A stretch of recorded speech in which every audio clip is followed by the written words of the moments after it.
The night my sister appeared in my driveway, I discovered the secret she'd hidden for years.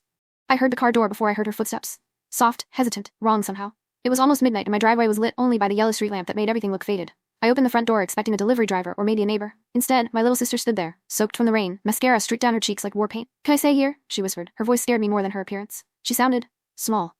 Not the bold, stubborn, fiery girl I grew up with. The one who never cried, never admitted fear, never let anyone see her break. "Of course," I said. "Come inside."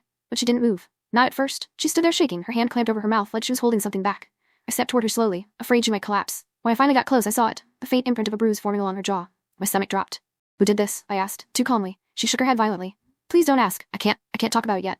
So I didn't ask. I just brought her inside, wrapped her in a dry blanket, made her tea she didn't drink. She sat on the couch, eyes fixed on nothing, fingers twisting the fabric of her sleeve. Hours passed before she spoke. "It wasn't the first time," she said. Her voice was barely a thread.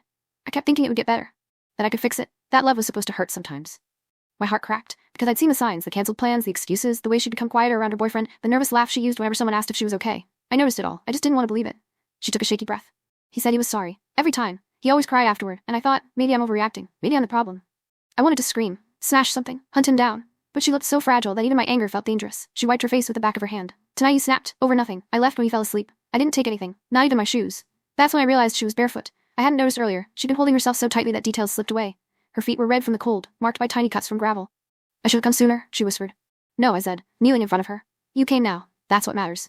She broke then, sobbing, collapsing into me the way she hadn't done since she was a child afraid of thunderstorms. I held her for a long time, rocking her gently, whispering that she was safe, that she wasn't alone, that she didn't deserve any of what happened. Around 3 in the morning, she told me the secret she'd been carrying alone for years. He had isolated her from everyone. He checked her phone, controlled her money, told her she was worthless without him. And slowly, piece by piece, he'd convinced her that leaving him would ruin her life. I listened, each sentence another crack inside me. She had been drowning while I stood on solid ground, thinking she was choosing distance when she was really calling for help in ways too quiet for me to hear. The next day was a blur of decisions. Filing a report, gathering her things with a police escort, explaining everything to our mother who cried in a way I'd never seen before. Through it all, my sister stayed close to me, like I was a lifeline she hadn't realized she needed. Healing didn't come fast. Some nights she had nightmares and came to my room, knocking softly on my door, like she had that first night. Some days she couldn't get out of bed. Some mornings she apologized for things that weren't her fault, for taking up space, for needing too much. But little by little, she started to come back to herself. She cut her hair, got a job at a bookstore, laughed again, slowly at first, then fully. She even adopted a stray cat that refused to leave our porch, naming him Chance because she said we both needed one.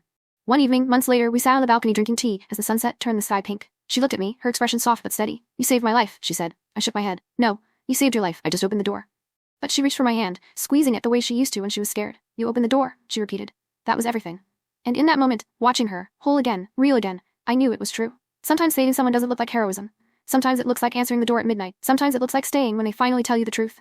My sister almost disappeared into someone else's darkness. But she walked back into the light, barefoot, trembling, brave, and I got to be the one who welcomed her home.